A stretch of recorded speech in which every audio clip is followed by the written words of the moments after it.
म्हणजे अपक्ष म्हणून फॉर्म भरण्यावर तुम्ही ठाम आहे? नाही, मी फॉर्म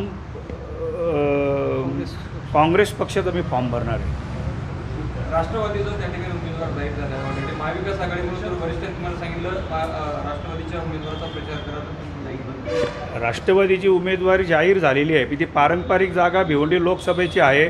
तिथली संपूर्ण माहिती मी अध्यक्ष साहेबांना सांगितलेली आहे आणि या जागेवर महाविकास आघाडीच्या नेत्यांनी पुन्हा बसावं आणि या जागेवर पुन्हा विचार करावा आणि ही काँग्रेसची पारंपरिक जागा आहे. पारंपरिक जागा पुन्हा काँग्रेस पक्षाला द्यावी ही विनंती केलेली आहे.